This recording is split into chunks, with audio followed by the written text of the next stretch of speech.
and gentlemen, thank you very much for tuning in once again. My name is Sheila Buon Joseph, and you are listening to Thick Chicks with a Thought. And today's topic is I am a woman, and I am, what should I say? I am worth something. I'm not just a woman. I have so many layers of a woman. And today I have the pleasure and honor of having my lovely cousin come and talk to us, and I'll have her introduce herself. I already know who she is, but I want my listeners to know who she is, where she comes from, and what she's doing in this world. So, mademoiselle, please introduce yourself. Well, thank you, Sheila. Thank you for having me today. My name is Chantel M Johnson. I am from the Boston area. I've lived here for the majority of my life, and I am altogether Haitian woman trying to make some moves. Oh, very nice. Very nice. Now, Chantel, can I ask you, where do you live now? Where do I live now? Yeah. So I live in Medway, Massachusetts. Where is that, you ask? Yes.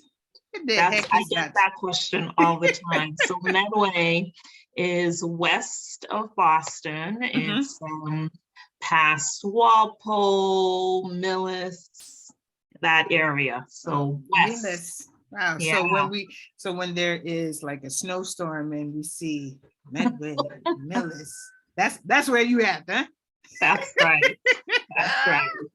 Okay. Now, Chantel, so did you go to school here?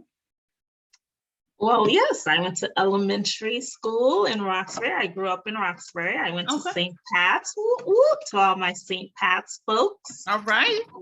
And went to high school in Brighton and went away to college. Went to school in Connecticut. Oh, okay. So back home to Boston, and I've been here ever since. Okay. Now, what made you move back to Boston and not stay in Connecticut? Well, my family was here, and I had job opportunities here in Boston. I love Boston. I think it's a great city and has a lot to offer. Now, we're talking about women that has many layers, and my dear, you have many layers. So may I ask, where are your family from? Well, my family, so when I think of family, I go to the people that I grew up with. So right. My family is from Haiti. My mom lives here in Boston, and I've got my cousins and my uncle and my aunt.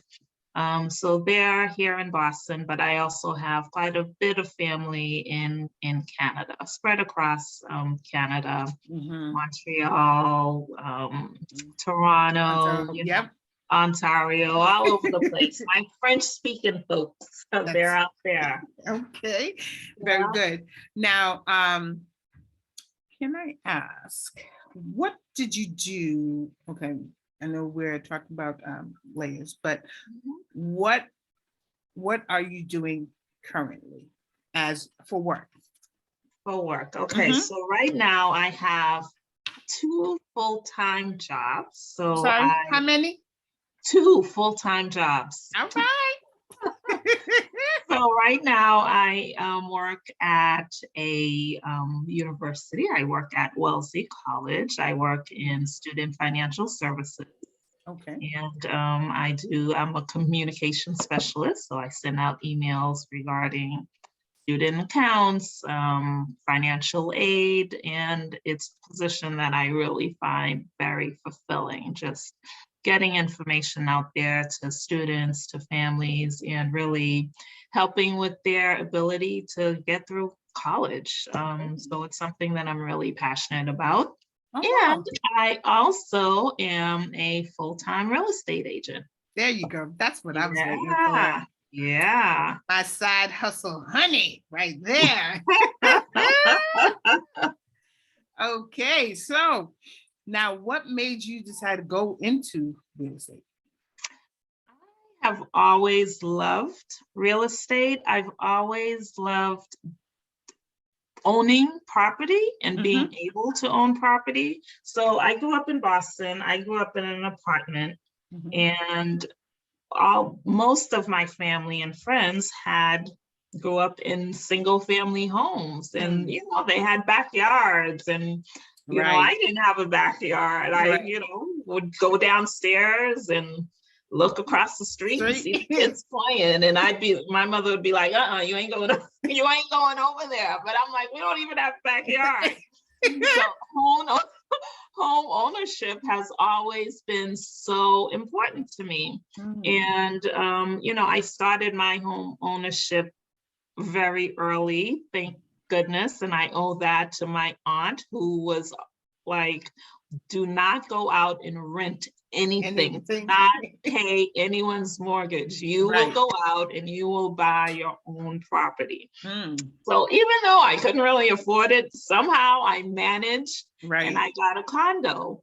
And from there, I struggled through, made it, and then I was able to sell that condo. It really accumulated quite a bit, and I was able to get myself a single family. And from there, I was able to transition out to here in Medway. But had I not bought that condo, I wouldn't have been able to do it. So home ownership is just super important to me.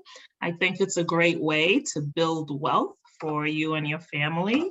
So real estate and just helping people go through that process is something that I legit would do for free, and I love doing.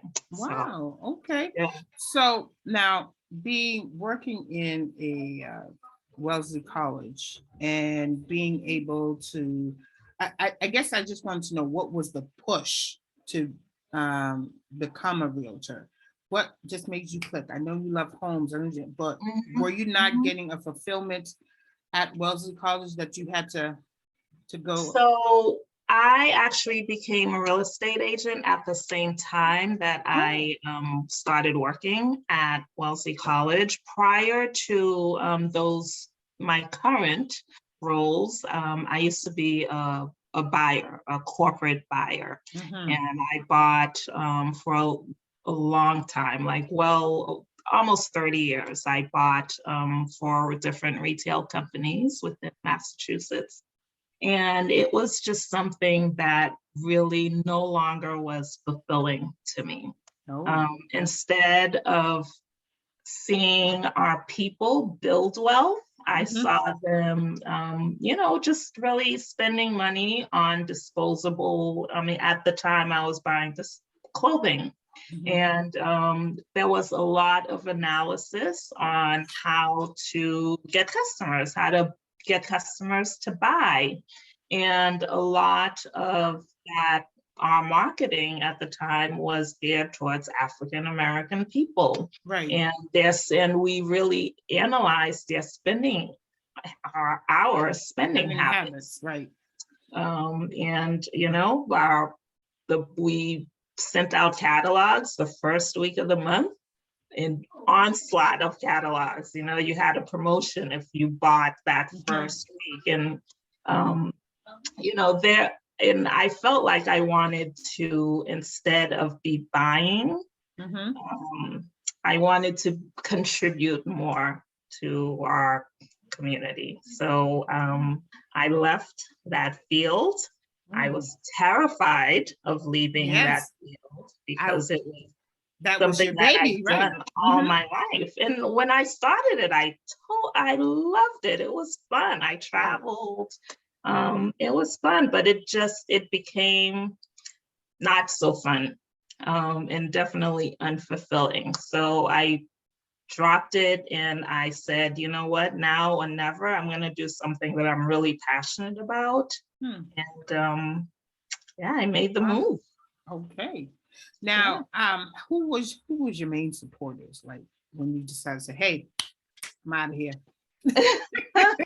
knowing that you had a house and mostly a car payment, you got to eat, heat up your house, running water. Yeah. So Yeah. who were your supporters when you decided to, let's say, hey, I'm transitioning? Um, well, I had quite a few supporters, but mainly my husband. He was very supportive. He was like, you know what? First of all, we're gonna be fine. We were financially, we're gonna be fine. So you can make this move. So that was really my main worry. And then I have a cousin in Florida who is a motivational speaker, and she really does a lot to, help women go transition onto new phases in their life, and really is so inspiring. So she helped me a lot with the mindset of trying something new at this stage of my life, and just being able to try something new right now. Okay, so explain to me, what was your mindset? My mindset was, well, I gotta have a job. It's Right. more secure than Right. having your own business. I need to have that regular paycheck. I was afraid to go into real estate because so you go through a whole process before you get paid at the end of the day. Right. And I wasn't sure what that would look like. So that was like really scary to me. And then working at the college, I had to take a pay decrease. I had to take a pay cut. So I was just very concerned about that. But sometimes it's more about what you get out of something than the money. And I mean, with both of these things going on, I had to have faith that something was gonna happen, and I would be okay. So you were praying every night, Lord. All right. Just let this work. Let me not be making a mistake right now. Right. And that's comes to my mind too, as well, because me working in the human service field, I worked up North Shore for 17 years, and it was getting redundant. And although I love the my clients, the people I work with, it was driving all the way up north from Mattapan. For 17 years, it was a job.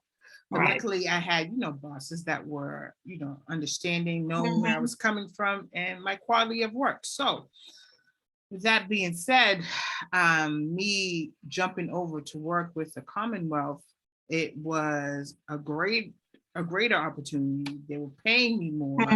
And I was still married. I am still married.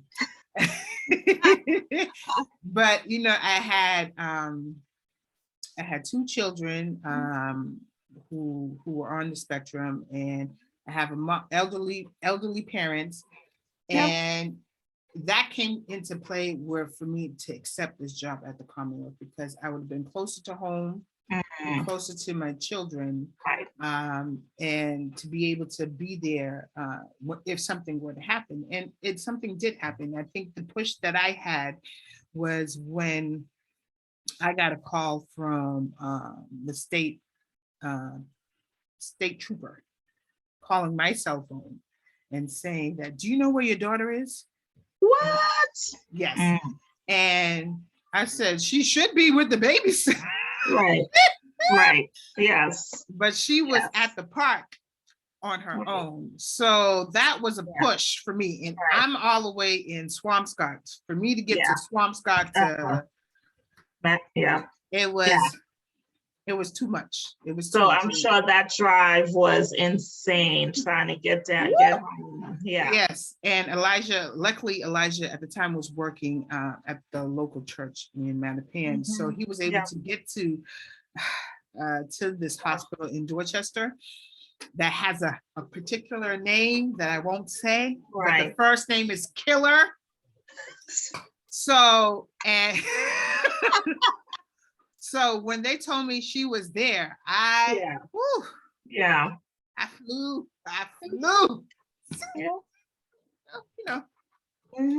I didn't break any laws per se, but yeah, I drove through some lights just to get there. But I think that was one of my most influential pushes that decided me to start looking for a new job, being close, and being able to help the people, the population that I work for. So that in itself was something I had to do. Yeah. And you know what? And, I really believe that God's, puts these experiences, these obstacles in our way to make us stop and kind of reevaluate things so that we can make those changes in our lives. So, right. Absolutely. Yeah. Now, can I ask, what types of challenges did you face when you started doing real estate? Well, so I am someone who has always been an introvert. Oh, really? Yeah, I know. So putting myself out there is not really something that has been within my comfort zone. So being in real estate, you definitely have to put yourself out there. And so that is a challenge that I had initially.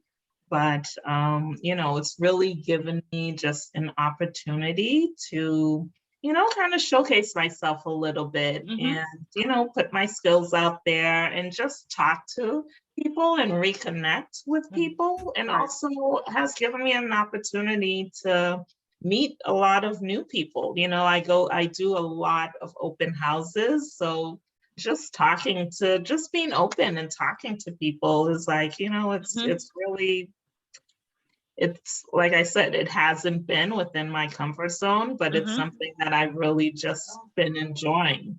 So how are some of the people's during the open house? Are they just like really rigid? If what's this, or acting like a robot, or how is that? So actually, give me some tips. If I were to go to an open house, what should I ask for? Yeah. So at an open house, right now, because inventory is very low, as you may have heard, a lot of people do come to an open house and they come prepared. So if they wanted to make an offer that day or in the next day, like you really would need to be prepared. So you would need to have a pre-approval letter, and you would really need to do your homework on the house prior to you actually going there. So if you have an agent, they would provide you with a listing documentation, just giving you a summary about the house. And a lot of the agents at the open house will have information for you, regarding the age of the home, what updates may or may not have been done to the home, and a little bit about the sellers, what their timeline is, when they want to sell and things like that. So really, I'm just doing a little bit of prep work before you actually go to that open house, and definitely having your pre-approval letter ready to go. Ready to go. Okay. Yeah. So how about if is it important for someone to take a first-time home buyers class, or should we just, oh, this is my daughter. Hello, say hello.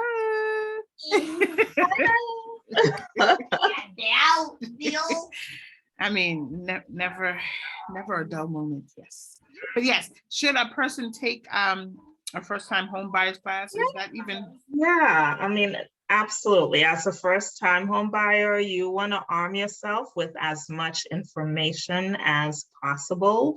So I would highly recommend taking a first-time home buyers course, definitely. Okay.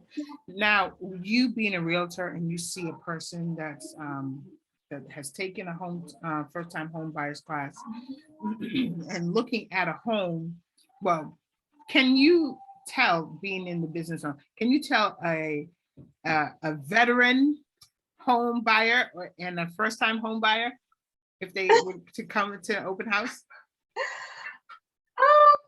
Yeah, yeah.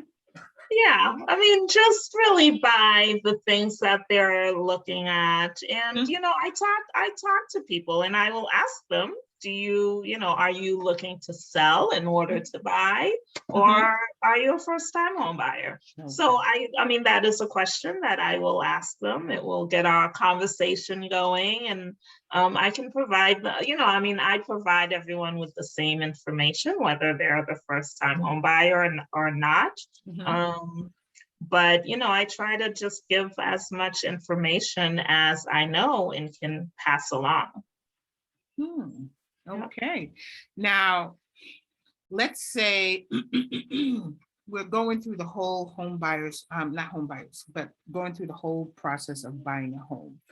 And let's say the loan is held up because of a certain thing, maybe a check didn't clear in time. And how would it affect the home buying process? Would it put it at a halt, or would it is it something, what does a home buyer need to do in order to make sure that all their ducks are in a row and things are moving? Well, you definitely need to be working with a mortgage broker, a lender, and the mortgage broker will really kind of walk you through the process so that you're ready for the deadlines as they come up. So the mortgage person will really validate your financial situation. They'll make sure that you do have the monies available for your offer and any PNS agreements and also that you'll need to sign on, and also your closing funds that you'll need to have. So it is really important to be working with a mortgage person, and that mortgage person will help you through the process. And the real estate agent, I would also help you as far as the timing of everything, and when you would need to have certain funds available, or when we would need to submit certain documentation. Now, how working with being a realtor, do you work with an abundance of lenders, or is it just one company that you financial bank that you work with? I work with a few different lenders. Okay. Yeah. All right. And you work in, if someone were to want to become a realtor, what would you suggest to do? Well, I would suggest that you take a course. I know that there are lots of online courses available. So I would say take a course, don't just go in and try to take the exam yourself, but take a course. It really is helpful in just arming you with the information that you need to have. And there's also a lot of take a look at YouTube, and there's a lot of information out there. Most of it is good, some of it not so good, but but not so factual. People have their own interpretations, but being a realtor, there is an association that does provide legal information, and also information about getting your licensing. Now, how long of a process did it take you to become a realtor? Like in terms of beginning to the test, the realtor's exam? Did you have to take it a couple of times? Because some people may be just kind of nervous and such. And yeah. So I did not pass my first state exam, so I passed. I know, right? So I took it twice because there's two parts. So there is a national part, which I did pass that. However, the state part, because it's it's specific to whatever state that you're in, and I took that and passed it the second time. Okay, very good. It's, it's really studying those laws and Mhm. making sure that you're understanding it and really processing it. So that's why I recommend to take a class. Okay. Now, were you studying like you did in college? I was. Here I and sure was. I sure was. I mean, people have different styles of learning. yes. And, my style is kind of hands-on, and you can't really do hands-on when you're studying. Mhm. But luckily, I took a class prior to COVID, even Oh, okay. though I didn't take the test until like right around the shutdown time. So I was able to at least get a hands-on class. Okay. And I was able to get that experience, which I found really, really helpful. Yeah. But in addition to, I mean, I had a book that I studied, and I would be highlighting things, and yeah, it was a lot. Everywhere. I had little stickies. It was a lot. Oh my goodness. So now it's you pass both state and national. Mhm. So now it's time to be under a realtor. Now, how Right. do you go about that process? Right. Okay. So, e- so as much as they have questions for you, you should also have questions for the brokerage Mhm. as far as, what services they provide. Do they provide leads? Like, how will you attract clients? Mhm. What kind of mentoring do they have? Because, going into something new, you're not really familiar with what to do. Right. So for me, I was able to pair up with someone and kind of shadow them. Um, and I mean, although at the time we did a lot of things online, Mhm. um, but I've really kind of had a mentor. So I think being able to have just someone to ask questions to, Mhm. and just having someone there to be a sounding board for you, and kind of run through MLS with you, and just Right. run through different things with you, Mhm. um, So how as you're learning and as you're processing. I would think is very, very important. as you see my husband bending down, looking right, Elijah, and in the oh my goodness. So how about your first signing? Like somebody already purchased a home and now are you there during the whole signing process? Because I never bought a home, so I just want Yeah, yes, you go in with your clients, and you're there with them to. throughout the whole process. So Okay. And how was your first experience doing the signing and it was it was great. I mean, by that time, I had gone to someone else's signing, mhm, so I kind of knew what the process was, because I was able to shadow oh, someone, okay. even though it wasn't my own. Mhm. But yeah, those are great, because that's when It's money it's time. it's almost it's almost final. It's all It's not final until you have the deed, it's recorded. That's when right, it's really final. But right. it's going through the process with my clients it's just wonderful, because it's really so fulfilling for them. Wow, Um, that's yeah, wonderful. Very good. Now, you said that you're married. I am. Now, how long have you been married? So we are coming up on our 10th year anniversary. Can you believe it? Yes, I can. Mm, So So, Sheila yes, introduced me to my husband, y'all. matchmaker. That's right. So do you have any children? I have 3 daughters. Ooh, Yes. I okay. have a 17-year-old, a 16-year-old, and an 8-year-old.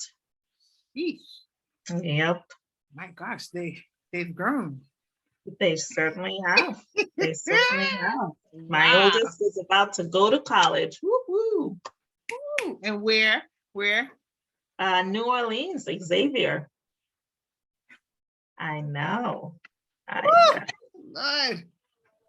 Wow. We're super proud of her and so excited Wow. That's for her. She wonderful. is thrilled. So good thing. That's wonderful. So now you and your husband, Mhm. being the lovely couple that you are, how have you been able to deal with the process of being a family and then having your children be able to come and go, and then boom, COVID happens, and then you all stuck together for a very long time and not trying to get on each other's nerves. So how did you guys deal with it? So we have a lot of outdoor space Mhm. and we have separate parts of the house. So we all need individual times. Right, We right. need separate times. Okay. So we definitely use our quality time. My husband and I actually we're both gardeners and we love being outside and working on our yard. So that's something that is, it's I think is so therapeutic being outside. So I'm so excited. It's springtime and things are starting to grow, so I can get my garden going. But I mean, With her gloves and your tools. Yeah, so I mean, we just had, luckily, it's funny because we started a renovation project in our house literally right before COVID. And it was giving my middle daughter her own space, her own room. So, oh my goodness, that happened in the nick of time because then she and my younger daughter they would have killed each other if they were stuck in a room at COVID. But they each, we each have our own space. Right. But we also, we have family time too. So it's a good balance. Okay. Now with your husband being is your husband American, or is he from the Caribbean descent? He is Caribbean descent. He does have Jamaican roots, but he also has American roots on his mom's side. Yes. So you know how Jamaicans and Haitians don't get along, right? That's what I hear. Well, for the most part, we do. Me and my husband, believe me, we have different styles of communication, most definitely. But at the end of the day, we make it work and we want to make it work. Absolutely. It's a constant job, That's my third job. It is. We have to decipher what you actually mean, but not what you really said. Yeah. Oh my gosh. Okay. Now, do you guys incorporate a mixture of foods, of Jamaican and Haitian food at the home?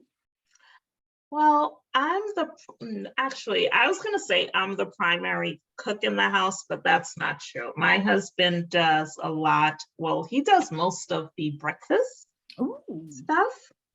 And then I will take care of the dinners. Lunch, pretty much people are on their own. Wow, wow. What kind of stuff mother? in the fridge, you're gonna have to, DCF? you're gonna have to figure it out for lunch. You're gonna have a leftover. You're gonna make yourself a sandwich, have some cereal, something, but figure it out. Okay. But I mean, I'm not a great food planner.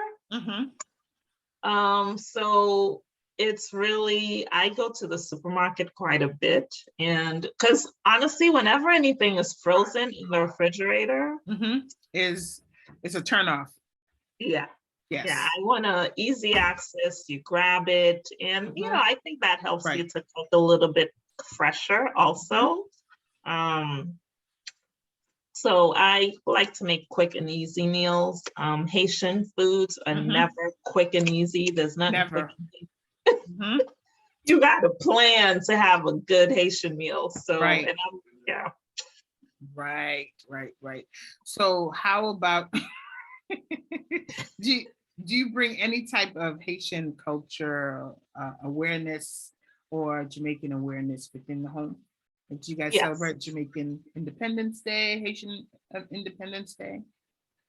Yeah, we do. We celebrate Haitian Independence Day, and we celebrate Haitian Mother's Day. And my mom definitely helps us to stay connected, and helps the girls with an understanding of Haitian culture. So, that's wonderful. Yeah, it's good. That's good. That's good. So how are you guys, well, do you guys consider yourself spiritual? Yes, we do. Okay, let's see how spiritual you are. Okay. Is it only Christmas, Easter, Mother's Day? Bedside Baptist. No. Well, okay, so prior to COVID, not COVID, not post COVID. So, okay, we have lived in Medway for, I'm gonna say going on 5 years now. Okay, because I was gonna say 6, but okay, 5. And so being in this community, I cannot say that we have a church that we go to here. May I ask why?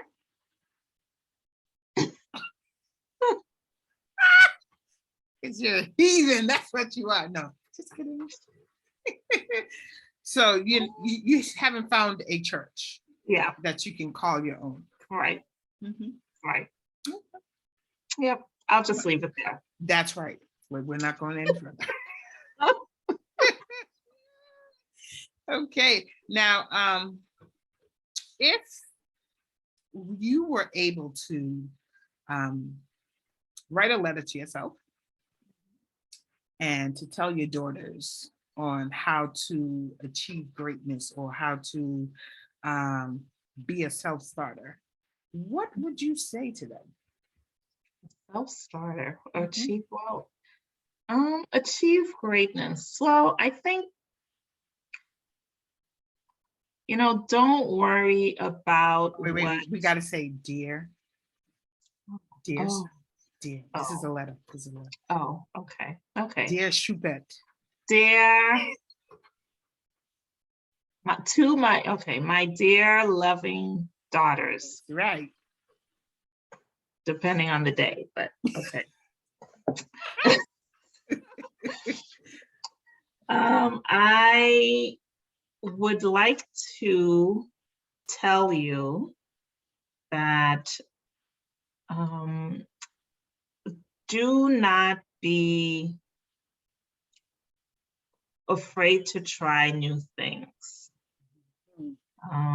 Do not put, a lot of, don't worry so much about what others think of you, but just try to be, your best selves, try to be fulfilled, should be true to yourself, and voice your opinions, voice your thoughts. Don't be afraid to tell, to talk to people, tell people how you're feeling. Be authentic. Ooh, I like that. You are some beautiful women, so be authentic, show yourselves. but also constantly work on yourself too. Work on improving yourself and being, the best version of you, because that's what I want for you. And yeah, I think that's what I, strive for, and that's what I would want them to strive for, and always, well, you never arrive. You're always working on yourself. So, That's right. yeah. That's right. Now, do you teach your daughters how important to be spiritual and believe? Well, some people may not believe in God, but in your household, do you teach your daughters that there is a God, there is a spiritual being? Absolutely. Yeah. I mean, we're very, although we don't have a church that we go to, but we are a very prayerful family, and we, our girls see my husband and I praying together, and we also pray, as a family together. So we do have a very prayerful household. So that's, yeah. If we don't have answers to things, we are praying about it, and we also allow for time to not just pray, but then sit and try and, listen, and, and yeah, have some time for meditation. Now, do you call on the Lord when your husband like puts the drink on the coffee table with no coaster? Pet peeve for Chantal. Hello. Woo, woo. Even my husband. Eli was like, yeah. Am I ever gonna live down the coasters? No. Okay. Give me your 3 pet peeves, honey. Give me your 3 pet peeves.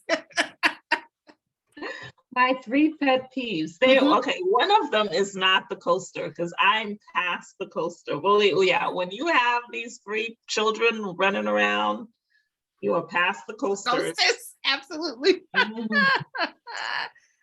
So I would say, okay, well, one of my pet peeves is getting advice from people who who haven't gone through like certain experiences. Like, for instance, like getting parenting advice from someone who doesn't have children, or getting marriage advice from someone who isn't married or hasn't had a successful relation. Like, I don't know, someone, like, if you're gonna give me advice, like, I would like you to have gone through that experience. So that's a pet peeve of mine. Pet peeve, just someone who's not considerate or thoughtful. Like, I right now, I think that we're in a time when people are, I don't know, they feel like it's okay to be just blatantly disrespectful, and I don't know, I have an issue with that. And then another pet peeve is just like family pet peeve stuff. Like, my children will just use things and there'll be a trail. They'll leave a trail behind them of stuff that they used. And I don't know how they think it's going to get back to where it needs to be. Right. But yeah, that's definitely drives me absolutely insane. Like, just turn around and see what you've done. So that must drive me crazy, right? Oh, yes. That must drive me insane. Yes, my dear, I do know that, because I can't stand dishes in the sink when I'm going to bed, and Elijah will have that. I have to have something sweet. So there's like one thing in the sink, right? Yes. After you've clean up that everything. One thing. And then you wake up and say, really? It's not like there was a whole pile of dishes. You couldn't wash that bowl or Right. spoon or even Right. that fork. Really? Right. Mhm. Yeah. Yeah. And I can't stand where the he has a pet peeve that when he doesn't like towels on the bed after you finish taking a shower, you use the towel, get yourself dressed, you leave the towel on the bed. He can't stand that. So every time I see something in the sink, I just purposely leave the towel on the bed. That's my victory. Okay. Your small victory. I hear you. Take the little small Gotta thing. have something. Right. He's like, didn't I tell you not to do this, putting this on the bed? I said, hon, there was something in the sink. Oh, come on now. It's hilarious. But yeah, well, we are dwindling down our interview time, my dear.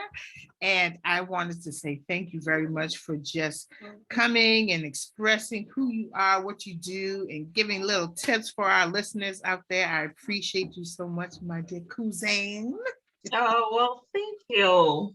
Thank you so much for having me. I've really enjoyed this time. And hey, I'm a real estate agent, so feel free to reach out to me, okay? Oh, please put on your please plug in your what's called your business card or business tags, whatever it is what's your email so people can contact. Oh yeah, she look at this realtor. Yeah, I'm Pretty. gonna put it in in the chat. Okay. And while you're doing that, I want to say thank you very much, ladies and gentlemen, for tuning in once again to Sheila Buon Joseph, Thick Chicks with a Thought. I am here with my lovely cousin Chantel M Johnson, and she has plugged in her business cards as Chantel at bhhpagerealty.com. So please check her out. Give her a shout out. If you have people that's looking for a home, or if you're looking for a home yourself, please, I strongly suggest you reach out to Miss Chantal so she'd be the great person. And if you need a notary, I am right here. My name is That's Sheila right. Buon. I am a notaire. But yes, I want to say thank you very much for everything that you have done on the show today. So I want to say thank you. I appreciate it. Thank you. And have a Yeah. wonderful afternoon. And Oh. see you soon, okay? Oh.